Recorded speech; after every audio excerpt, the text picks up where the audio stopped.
It was supposed to be a routine traffic stop. But when Officer Rebecca Hayes saw that tattoo, everything changed. Her blood ran cold, and she knew something was terribly wrong. What happened next would change her life forever. The red and blue lights flashed against the wet pavement as Officer Rebecca Hayes slowly brought her patrol car to a stop behind a black SUV. The vehicle was speeding just 7 miles over the limit. Normally, this wouldn't even be worth a second thought, but there was something about the way the SUV swerved slightly before stopping that caught her attention. Rebecca sighed and rolled her shoulders, trying to shake off the tension that had built up. It had been a long shift, the kind that made her wonder if she should have taken that desk job her supervisor had been pushing on her. But no, Rebecca wasn't made for paperwork. She loved the road, the unpredictability of it all, and the way the smallest thing could turn into something much bigger. Still, this was routine. She tried to convince herself it was just another stop. Her hand rested on her holster as she opened the door and stepped out, boots crunching on the gravel shoulder. The air smelled of exhaust and damp asphalt, a reminder of the light rain that had passed through earlier.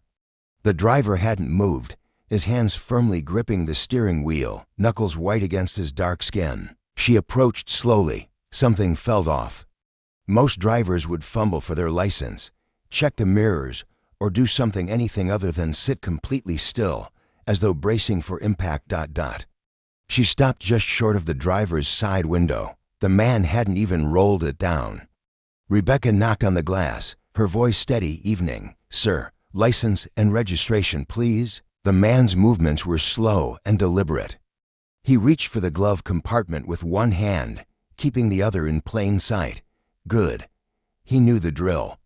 The window slid down just enough for her to see him, a man in his early 40s, sharp features, and dark, unreadable eyes. No smell of alcohol, no slurred speech, just calm, controlled movements. But still, something didn't sit right with her. "Mind telling me where you're headed tonight?" she asked casually. The man didn't answer immediately. He tapped once on the steering wheel before sliding the registration toward her. "Just passing through," he said, his voice calm. Rebecca looked over the documents. Brandon Ellis. The name didn't ring a bell, but she'd checked the system soon enough. Then she saw it. The sleeve of his jacket had slipped back just enough to reveal a tattoo on his forearm. It was a simple, faded black circle. At first, it didn't register, but then her stomach clenched. She knew that symbol. She had seen it before. And that was all it took for the air around her to feel suffocating. A memory, buried deep, suddenly resurfaced. It was a night back at the academy, a story passed around like an urban legend. Except it wasn't just a story. A group of officers had disappeared. No bodies, no explanations, just gone, and the only thing left behind was that mark. Rebecca's grip on the registration tightened. She needed to stay calm, but the man had noticed her hesitation. She could feel his eyes on her, waiting. "Something wrong, officer?" he asked, his voice calm. Her throat went dry. She could hear the static from the radio, the distant hum of passing cars, but everything faded beneath one overwhelming thought. This was no coincidence. Something was very, very wrong, but she wasn't ready for what would happen next. Rebecca's pulse raced, but she kept her face neutral. Years on the force had taught her one thing: never let them see you hesitate.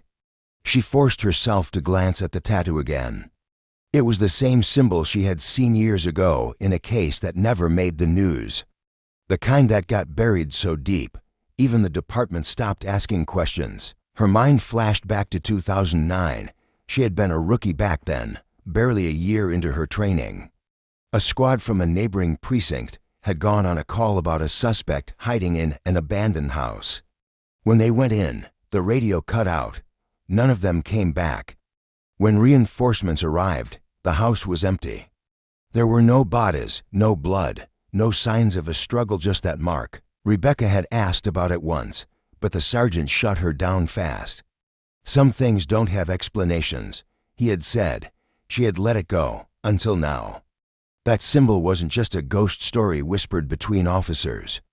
It was real, and it was sitting right in front of her. Rebecca's grip on the registration tightened, but she forced herself to relax.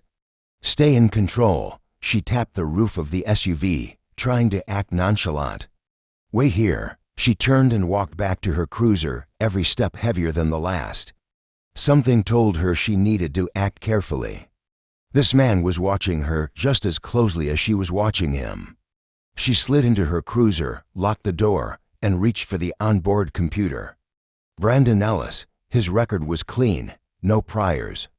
No parking tickets, nothing. That wasn't normal. Everyone had something.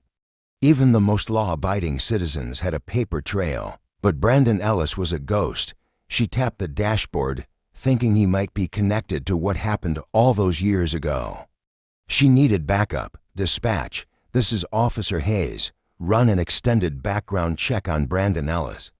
Suddenly, there was a movement from the SUV. The passenger door had unlocked, and Rebecca hadn't heard a sound.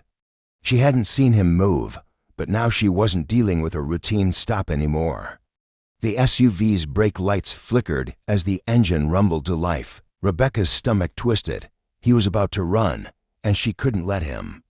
She didn't think. Her hand shot to the radio. I have a possible runner. Black SUV, southbound on Route 43, no plates on the rear, requesting immediate backup. The SUV screeched away, and Rebecca slammed her cruiser into drive. She gunned it after him, gravel flying behind her as she chased him down the highway. He was running. That told her everything she needed to know. Innocent people don't run not like this. Not with that kind of precision, but the chase was only just beginning. If you enjoyed this story, make sure to subscribe to Unfolded Tales Explained and press the bell icon to stay updated on our latest content. What do you think would have happened if you were in Rebecca's place? Leave your thoughts in the comments below, and let's talk about it.